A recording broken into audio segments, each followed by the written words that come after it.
ॐ श्री गणेशाय नमः। यं ब्रह्मा वरुणेन्द्ररुद्रमरुतः स्तुन्वन्ति दिव्यैस्तवैर्वेदैः साङ्गपदक्रमोपनिषदैर्गायन्ति यं सामगाः। ध्यानावस्थिततद्गतेन मनसा पश्यन्ति यं योगिनो यस्यान्तं न विदुः सुरासुरगणा देवाय तस्मै नमः।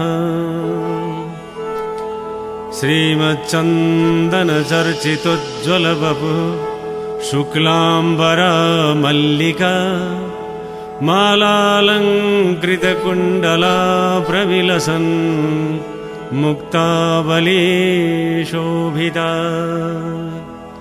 सर्वज्ञाननिधानपुस्तकधरा रुद्राक्षमालाधरा वाग्देवी वदनाम्बुजे वसतु मे त्रैलोक्यमाता चिरम्। मूकं करोति वाचालं पङ्गुं लङ्घयते गिरिं यत्कृपातमहं वन्दे परमानन्दमाधवम्। नमो भगवते तस्मै व्यासायामिततेजसे यस्य प्रसादाद् वक्ष्यामि नारायणकथामिमाम्। नारायणं नमस्कृत्य नरं चैव नरोत्तमं देवीं सरस्वतीं व्यासं ततो जयमुदीरये। अथ षष्ठोम अध्याय दक्षसेना उपाख्यानम्। कुमारजी आज्ञा गर्नुहुन्छ, हे अगस्त्य मुनि, सतीदेवीले त्यसरी प्राण त्याग गरेको देखेर देवता, यक्षे, गन्धर्व, किनार, नाग, दैत्य र ऋषिमुनि सबैले अहो साह्रै अनर्थ भयो भन्दै आश्चर्य माने। उसै बेला अकस्मात आँधी चलेर धुलो उडी सारा आकाशमा ढाक्यो र विपरीत हावा चल्न लाग्यो। बिना बादलकै मेघ गर्जन लाग्यो। यज्ञमा उपस्थित सबै देवता, यक्ष, गन्धर्व, किनार, दैत्य, नागहरू धुलो उडेर आँखामा परी हेर्न असमर्थ भए। वायुको वेगमा अडिन्न नसकी भूमिमा घोप्टिए। वायुको यो उग्र वेगले कतिलाई उडाएर लग्यो, कति भूमिमा पछारिए, कति रुन कराउन लागे। त्यस हुरीमा परेर कतिको हात भाँचियो, कतिको खुट्टा मर्कियो, कतिको भूमिमा टाउको ठोक्न पुग्यो, कतिका मुखमा घोप्टिए, माटो खान लागे। उठ्न असमर्थ भएका जति रुन कराउन लागे, कति रक्षा गर मरे बाबा बचाऊ भन्न लागे। यस्ता प्रकारले यज्ञमा उत्पात भएको केही बेरपछि हुरीको वेग कम भयो र दक्ष प्रजापतिले चिन्ता गरी सबै छोरी ज्वाइँहरूलाई डराउनु पर्दैन भनी सान्त्वना दिइसकेपछि चित्त व्याकुल गरी अब कसो गरौँ भन्दै गुरु बृहस्पति कहाँ गएर बिन्ती गरे। हे गुरु, अनर्थ भयो, अब कसो गरौँ, असम्भव कुरा प्रत्यक्ष भयो भन्दै भयभीत स्वरमा कराउन लागे। त्यसै बेला नारदजीले सतीदेवी अग्नि कुण्डमा हामफाली प्राण त्याग गरेको देखि हावा भन्दा पनि वेगले शीघ्र कैलाश पुगी महादेवका चरणमा दण्डवत गरी उभिरहे। अनि हे नारद, तिमी के भन्न आयौ? भन, किन मौन भई उभिएका छौ? यस्ता शङ्करजीको आज्ञा सुनि हात जोडेर नम्र स्वरमा बिन्ती गरे। हे ईश्वर, हजुरकी प्राण प्रिय सतीदेवीले दक्ष प्रजापतिको यज्ञमा हाम फालेर प्राण त्याग्नुभयो किनभने हे जगदीश्वर, हे करुणा निधि, पापिष्ट दक्षले हजुरलाई अनेक क्षुद्र वचनले हेला गरी निन्दा गरेको त्यो महादेव कहाँको देवता हो? त्यो त बौलाहा हो। त्यसलाई नडाकेर मेरो के हुन सक्दछ? मेरा 33 कोटी छोरी ज्वाइँ र ब्रह्मा विष्णु आदि सबै छँदैछन्।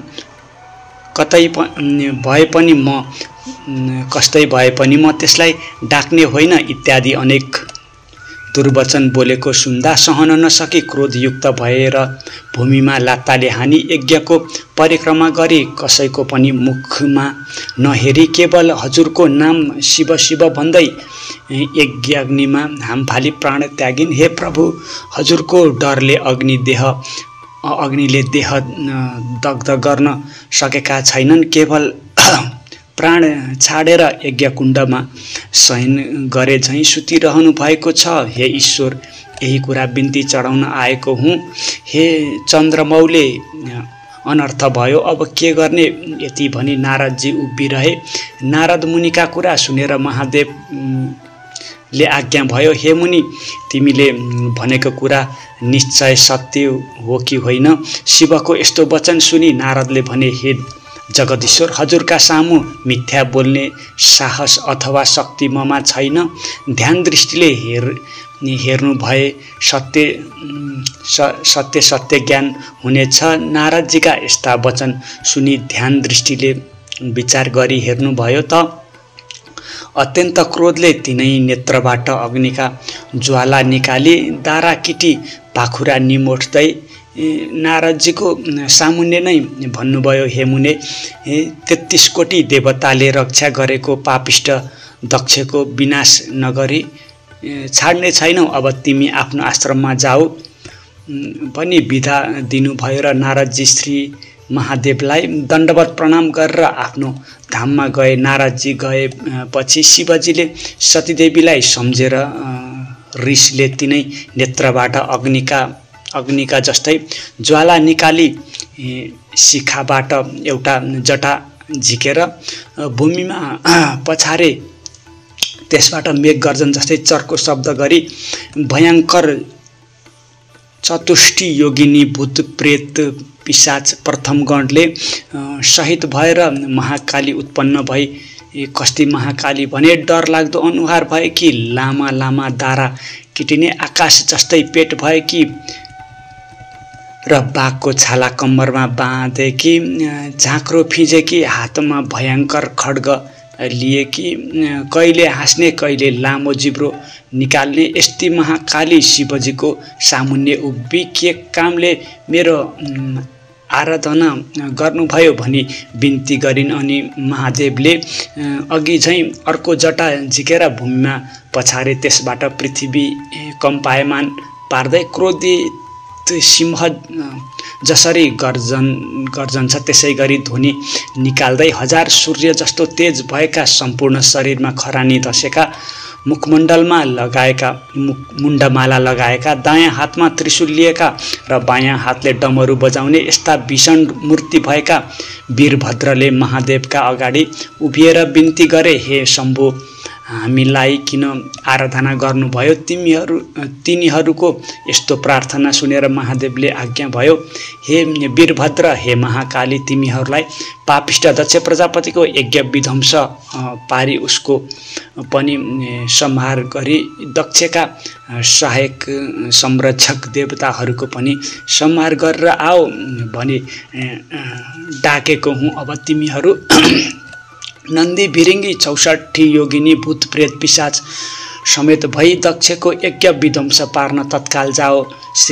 श्री महादेवको यस्तो आज्ञा सुनि नन्दी भृङ्गी भूत प्रेत योगिनी पिशाच गण सहित भई मेघ गर्जन झैँ सिंहनाद गरी पृथ्वी डगमगा डोलायमान पारी साक्षात यमराज नै प्राणीको नाश गर्न हिँडे झैँ क्रोधित भएर शिवको आज्ञा शिरोपर गरी कैलाश पर्वतबाट हिँडे। तिनीहरूको चालमाल देखेर पृथ्वीलाई भार थाम्न कठिन पर्यो र थरथर कापी 7 समुद्र छचल्किए। समस्त जीव त्राही त्राही भए। दक्षको यज्ञमा पनि अनेक किसिमका उत्पात हुन लागे। आकाशमा काग र गिद्ध मडारिएका गरी उड्दै कराउन थाले। स्यालहरू आँखा र मुखबाट आगोको ज्वाला निकाल्दै कराउन र दगुर्न लागे। रगतको वृष्टि भयो, विपरीत वायु चल्न लाग्यो। यस्तो उत्पात हुन लागेको देखेर यज्ञमण्डपमा बसेका सबै हाहाकार गर्दै यताउता भाग्न लागे। स्त्री, बालक, बुढाहरू भाग्न नसकी भूमिमा घोप्टिएर रुन कराउन लागे। कोही अझै के हुने हो भनेर डर त्रासले त्राही त्राही हुन लागे। ठिक उसै बेला शिवको आज्ञा पाएका उन्मत्त भएका वीरभद्र र महाकाली, नन्दी, भिरिङ्गी आदि शिवको गढ मेघ गर्जे जस्तै गर्जँदै हात्तीको बथानमा सिंह पसे झैँ दक्षका यज्ञमा पुगेर दक्षद्वारा डाकिएका देवता, यक्ष, गन्धर्व, किनार, नाग, दैत्य सहित परस्परमा जुधे। त्यो देखेर दक्षका कन्याहरू, देवकन्या, नागकन्या, ब्रह्मकन्या, ऋषिमुनि आदि सबै त्राही त्राही नारायण भन्दै रोई कराई 10 दिशातिर भाग्न लागे। कोही भाग्न नसकेर लडे, कसैको हात खुट्टा भाँचियो, कोही टाउको भरले पल्टेर माटो खान लागे। कति मूर्छा परी असहाय जस्तै भूमिमा लडिरहे। तर विष्णु प्रवृत्ति देवता, यक्ष, गन्धर्व, किनार आदि सबैले दक्ष प्रजापतिको रक्षा गर्न शस्त्र अस्त्र लिएर वीरभद्र र महाकालीमाथि प्रहार गर्न लागे। यसरी परस्परमा घमासान सङ्ग्राम भयो। इन्द्रादि देवताहरूले इन्द्र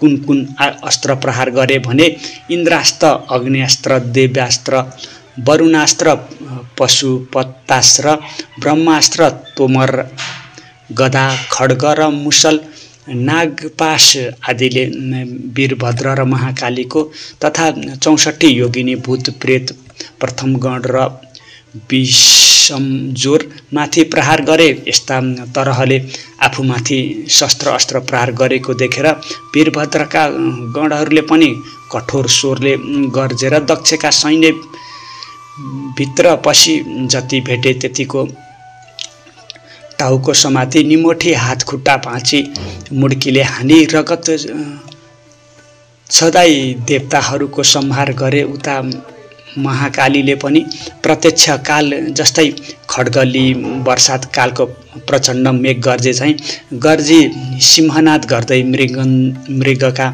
फौजमा सिंह पसे झैँ र सुकेका परालमा आगो लागे जस्तै गरी दक्षका सेनाको संहार गरिन्। वीरभद्र समेत नन्दी, भिरिङ्गी, चतुष्ठी योगिनी, भूत, प्रेत, पिशाच, प्रथम गण समेतको शत्रु तीरका कसैको शिर, कसैको हात खुट्टा छुट्याएर कसैलाई निमोठे रगत पिएर नाच्न लागे। कोही हाँस्न थाले, कसैको मासु लुछेर खाए, कसैको कोखमा प्वाल पारेर रगत पिउन लागे। कोही देवता भागे। यसरी दक्षका कोटी कोटी सेना र कोटी कोटी देवताको संहार गरे। त्यसरी संहार गरेको देखेर दक्षका सेना र देवताले वीरभद्र र महाकालीमाथि आफ्ना शस्त्र प्रहार गरे। तर त्यो सम्पूर्ण शस्त्र महाकालीको शरीरमा छुनासाथ आफै भस्म भएर जान्थे। फेरि शिवगण र महाकालीले दक्षका सैन्य र देवगण यज्ञमा भएका धेरै वीरहरू मारिदिए। विषमजोरले पनि सबैका शरीरमा प्रवेश गरी अचेत पारिदिए। अनि वैकुण्ठका स्वामी श्री विष्णुले सम्पूर्ण देवता, यक्ष, गन्धर्व, किनार, दैत्य, नाग सहित दक्षका सबै सेना अचेत भएका देखेर आफ्नो देहबाट शीत ज्वरो उत्पन्न गरेर सबैलाई सचेत गराए। फेरि अनेक शस्त्र अस्त्र लिएर बत्तीमा पुतली गए झैँ वीरभद्र र महाकालीमाथि जाइ लागे। वीरभद्रले पनि त्रिशूली सिंहनाद गर्दै सुकेको खरमा आगो लगाए झैँ एक क्षणमै दक्षका अनेक सेनाहरू काटी मारिदिए। तिनमा कसैको शिर छैन, कसैको हात छैन, कसैको खुट्टा छैन। यस्तो स्थिति देखेर कोही रक्षा गर भन्दै भाग्न पनि नसकी भूमिमा लडिरहे। यसरी सबै देवताहरूको संहार गरी अन्य दैत्य दानवलाई समाती अग्निकुण्डमा होम्न लागे। वीरभद्रले त्यसरी दक्षका सेना देवता यक्षे दानव गन्धर्व किनारहरूको नाश पारी यज्ञ समेत ध्वस्त पारिदिएको हेर्न नसकी श्री विष्णुले राता राता आँखा पारी नागले झैँ निश्वास फेर्दै प्रलयकालको अग्नि जस्तै भई बायाँ हातले पञ्चजन्य शङ्ख बजाई दाहिने हातले कौमदीको गदा उठाई संहारकालका रुद्र जाई लागे जस्तै वीरभद्रका सेनामाथि जाई लागे। त्यो देखेर देवता यक्ष गन्धर्व किनार नाग आदि सबै र दक्ष प्रजापतिका सेनाले धन्य धन्य विष्णु तिम्रो जय कल्याण होस् भन्दै आफ्ना शस्त्र अस्त्र लिए विष्णुका सहायताका लागि लागेर कठोर युद्ध गरे।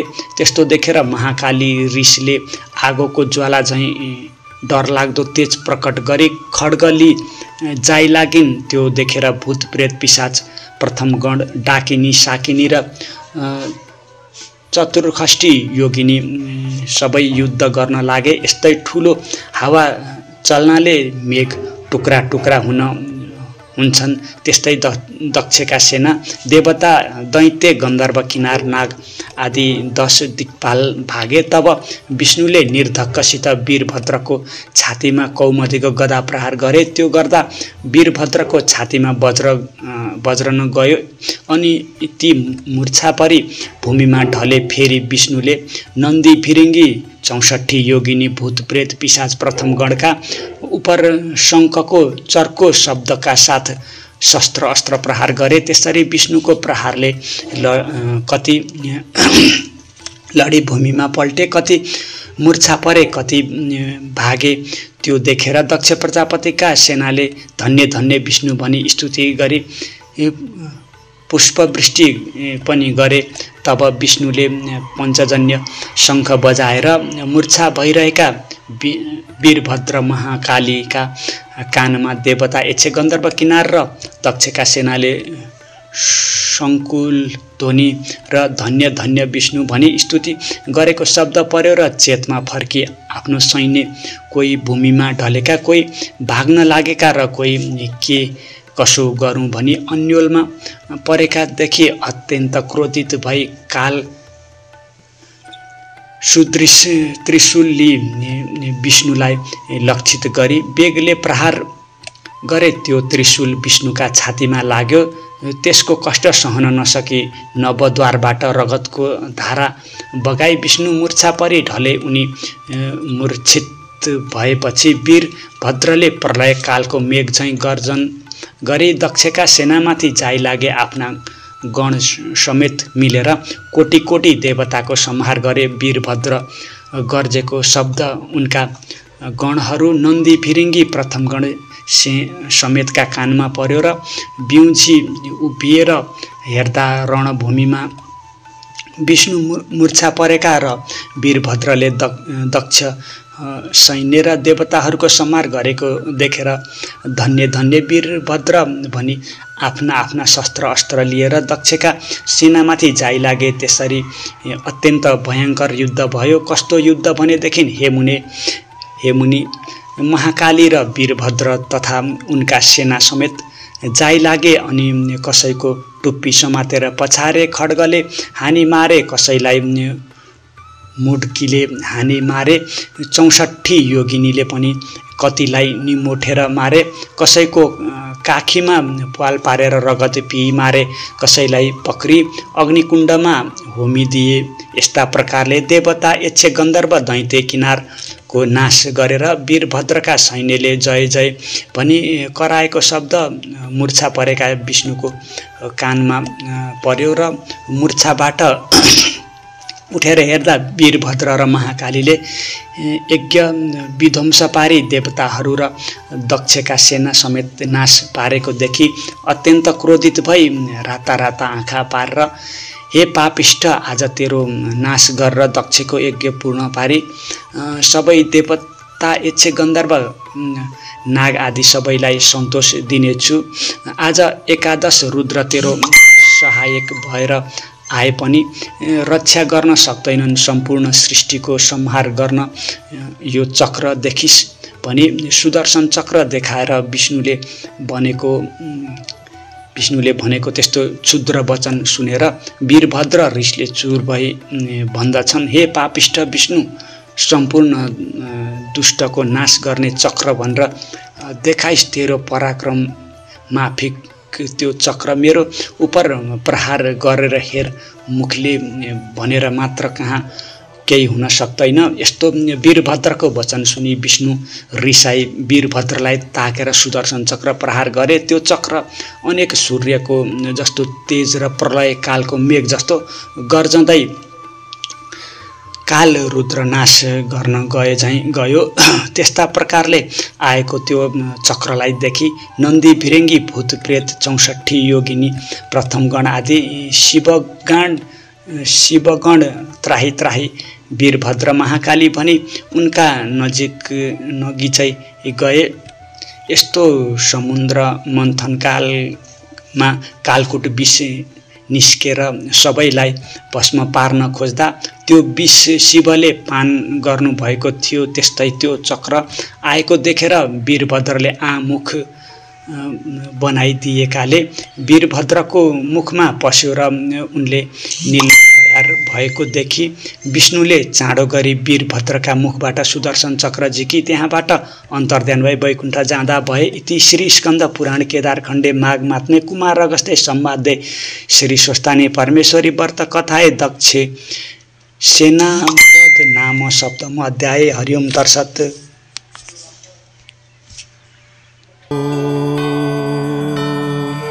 तत्रैव गंगा यमुना च तत्र गोदावरी सिन्धु सरस्वती च सर्वाणि तीर्थानि वसन्ति तत्र यत्राचितोदार कथा प्रसंगः।